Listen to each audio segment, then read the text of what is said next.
Alright, today I'm going to give you guys a detailed look at this 1/12 scale variable type ray VR-052T. It is Mospeada, and this is it. It's by Sentinel, and I guess that word Mospeada stands for Military Operations Soldier Protects Emergency Aviation Drive Auto. Wow, that's a mouthful. And there's the box. Again, this is by Sentinel, and the back of the box shows the transformation from the Cyclone to the robot. To the armored mode. And then here's Ray, and yeah. So let's get him out of packaging. Alright, so here's everything you get from this figure. Took the liberty of putting it in the armor mode already, and there's the instruction booklet, which I'll go over in a sec. And then it comes with the base. A lot of the, I think all the Sentinel figures comes with a base, a pretty nice base. Has a plexiglass on top, which is kind of nice. And then there's a little clamp there, which I took from the back of the articulated arm. And then it comes with a bunch of hands. We have generic relaxed hands, a pair of relaxed hands, and then a pair of Cyclone steering hands, and then a pair of weapon holding hands, and a pair of fists, and then Ray's head sculpt. And here's a good look at Ray in armor mode. Really good looking figure, but there are issues, quite a few issues with this figure, mainly the ball joints and also the visor. I'm not liking the fact that they decided to put a design on the visor itself. See, there's a somewhat of a skull looking design on it, which I don't like at all. And I don't think you could actually remove it. It would have been nice if they given you a second visor, one either that's cleared or one without the markings all over it. That would have been nice. Here's a good look at Ray's head sculpt. This is the one that is attached to the helmet. Let's take a closer look at the armor itself. Now the tires are actual rubber tires, which is nice. Zoom out a little bit, as you can see. And then I took the liberty of giving him the weapon, which he's holding right now.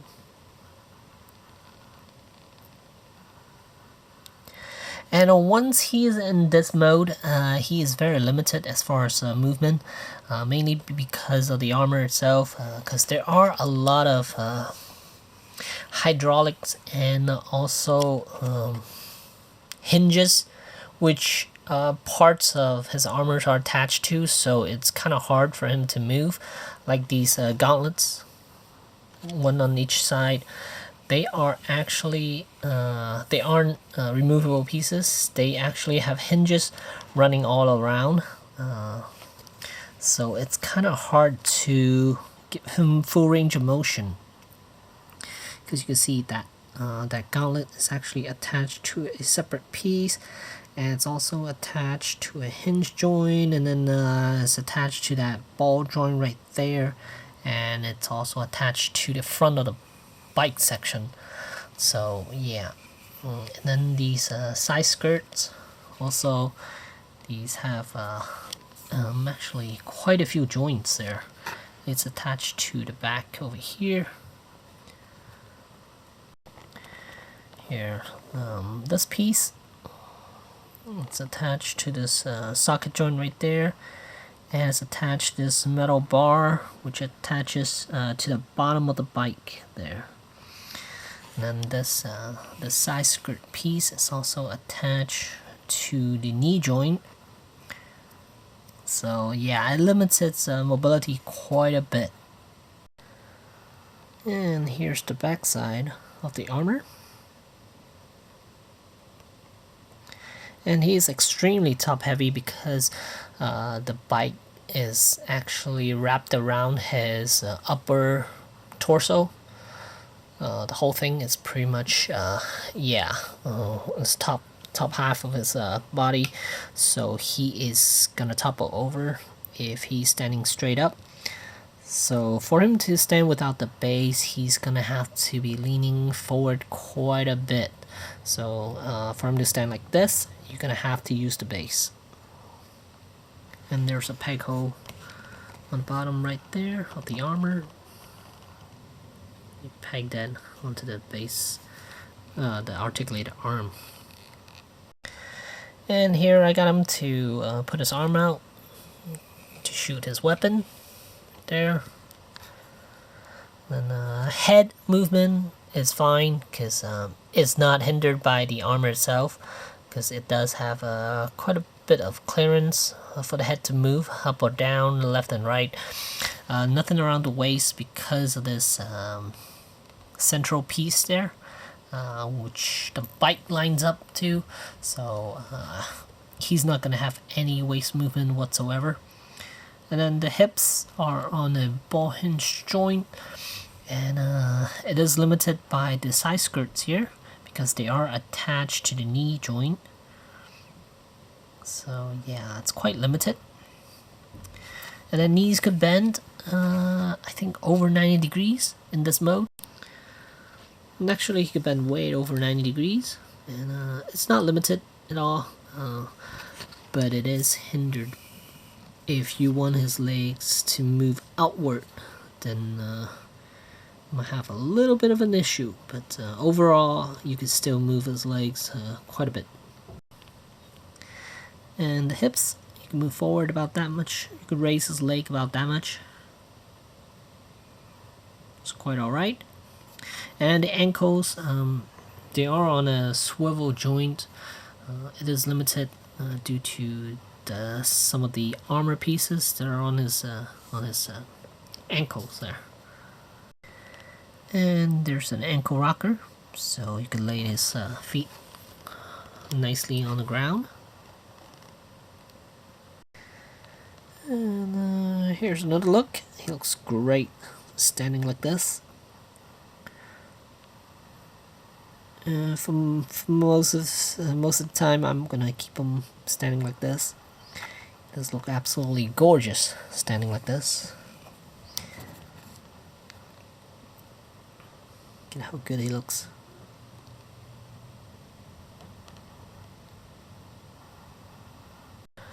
And I must say, engineering on this figure is top notch.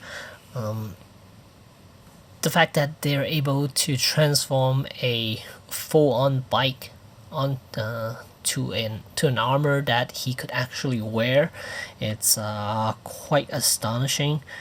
There are no parts forming or anything like that. Everything is transformable from that bike to the armor, which is something that I'm very happy about.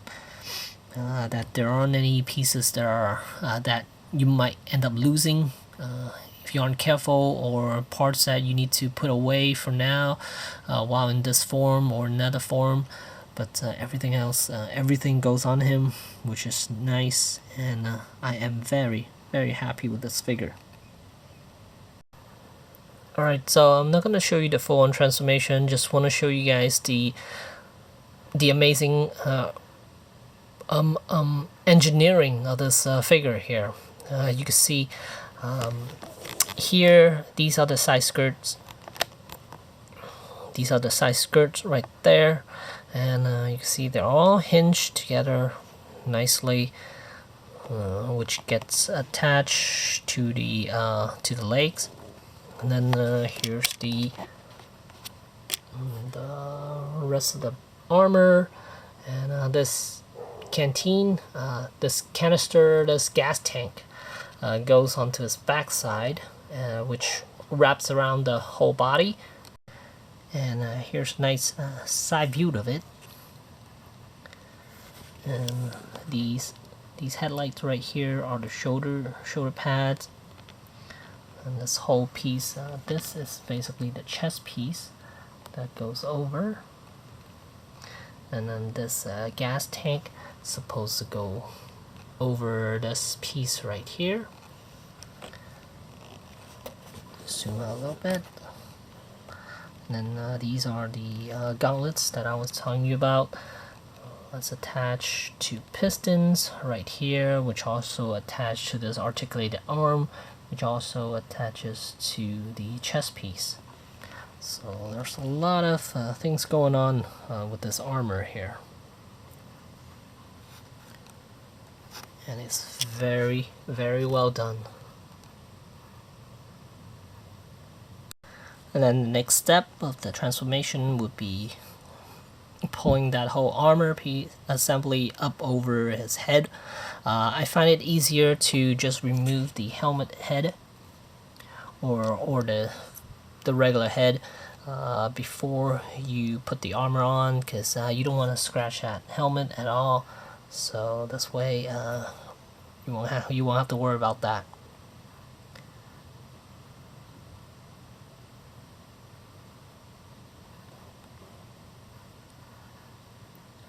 Let's look. Rotate him a little bit so you guys can see.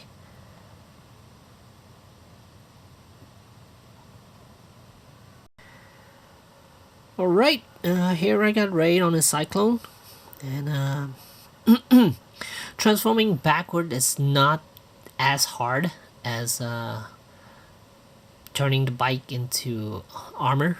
I found it a lot easier, I guess maybe because I already did it once, well, when I was transforming the bike to the armor, so I'm just reversing the order. I kind of didn't go with the instruction, just basically felt like this certain pieces are supposed to go certain places, so I was able to put it all back together. Did take a little bit of time, but still it wasn't as hard as I was hoping. I was imagining. There are a couple of joints that keeps popping off. This ankle guard piece that keeps popping off, and then also the piston, the joint right here, the socket joint right here, the socket joint and the piston. It's where it pops up quite easily as well. Other than that, everywhere else seems to be okay. Yeah, for the most part. So let's get a good look at Ray's head sculpt here. Pretty cool looking. And he does have a fabric inner suit, which is nice to hide some of the joints.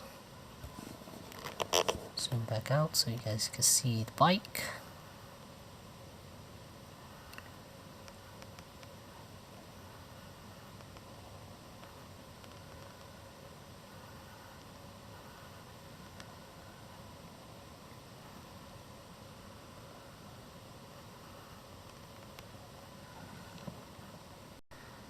And here's the other side of the bike. And there's the weapon.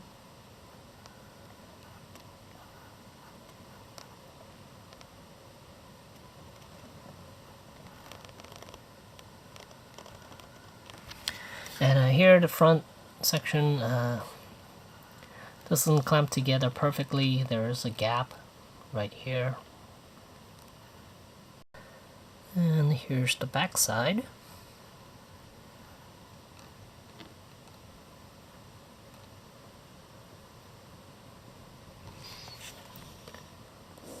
And there's the console. There's no markings whatsoever. And here's a profile shot of the bike, and you can see from profile shot the bike is quite hollow.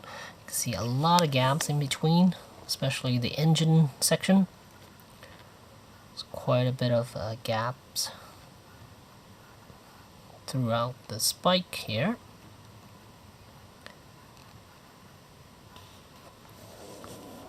still overall, it's a really impressive looking piece of engineering. And one last look at the bike.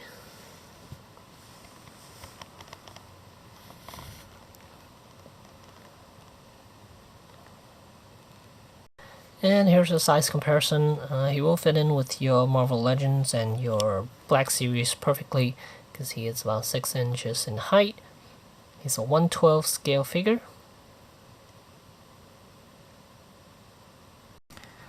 I'm gonna give you guys one last look before I close out this video. Here's the helmeted look. Quite nice. I love this this pose here on the bike. This thing is going to set you back about $200. It is quite an expensive piece, and there are a few die-cast pieces here and there, but mainly just the hinges. For the most part, this figure is made out of plastic, and $200. It is quite expensive.